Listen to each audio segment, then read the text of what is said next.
Hello and welcome to RLI training video series. In this video we are gonna be talking about Yabla, the online tool we have chosen to include video in the process of language learning.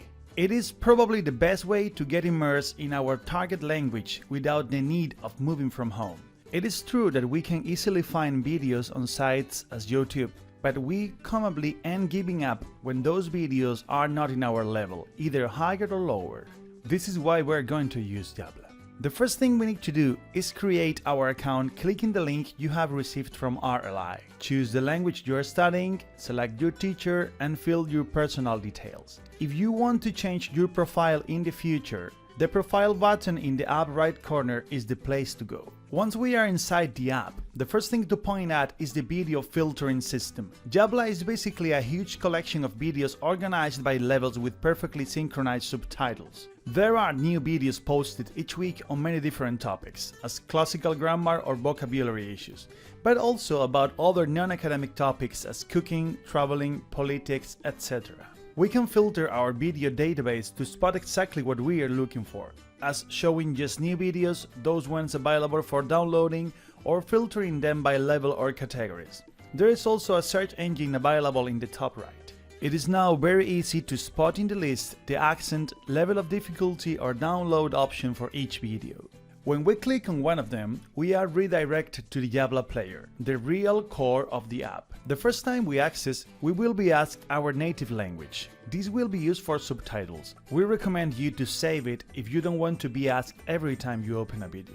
There are two versions of Yabla player. Depending on your browser, one of them will be displayed. We will be showing here the version 2.1, but don't worry if you have the other, because there are almost no differences between them. Once in the player dashboard, let's focus on the structure of each video. They are split in short video sections that can be played individually or in loop when we want to listen to something repeatedly. With the back and forward buttons, we play previous or next section. And with the slow function, we can slow the video speed down to 75 or 50%. This is especially useful when focusing on difficult pronunciation. Just below the video frame, we have two subtitle lines. The top one is in the language the video has been recorded in, English in this case, and the bottom one will show the translated version in our native language. We can hide or show any of them at any time. If we just click in one word of any of the subtitle lines, we will see results from several dictionaries in the right part of the screen to ease the understanding of the word. Every time we do this, the word gets recorded in our vocabulary database, where we can go afterwards to review it. We will see these later. Here in the upper right side, we can find some other tools as help, bookmarks and comments, or settings, where we can adjust the text size, video quality, and translation language.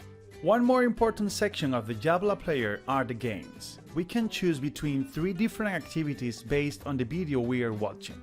They are multiple choice, where we'll have to choose between several options to fill the blanks, fill in the blank, quite similar to multiple choice but typing the word to fill the blank, making it a bit harder.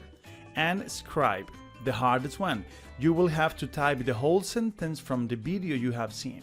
It is always possible to see some clues by clicking the blank space if the pronunciation is too hard to understand. As we progress in the games, we will be adding points to our score, making it quite addictive. Going back to our main site, we can have a quick view of the flashcards section. This is where we need to go when wanting to review the vocabulary we have had issues with. Remember when clicking words on the Yabla player? They get recorded here and can be reviewed similarly as we do with the Quizlet app. Again, in the main site, we can see that the first option we have is called Assignments. This is the homework plan our teacher has designed for us through the Yabla games we have just seen before.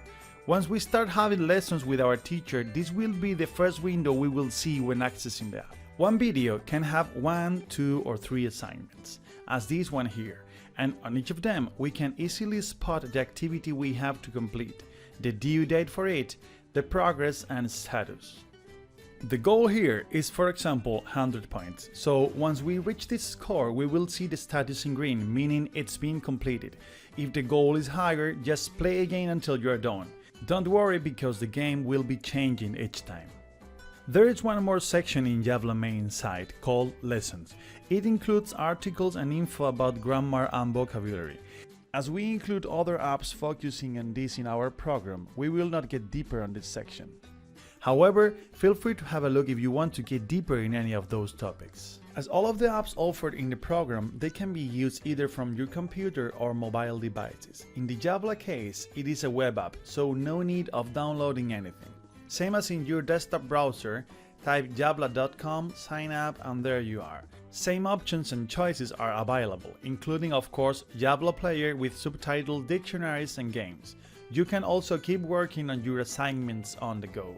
Videos are a really effective way to get virtually immersed in a language. So we encourage you to squeeze Yabla as much as possible, following assignments from your teacher, but also making your own selection of videos on your favorite topics. The more time you get immersed in the language, the best your listening and interaction will be. So let's go for it. We hope this tutorial has been useful for you. Thanks for watching.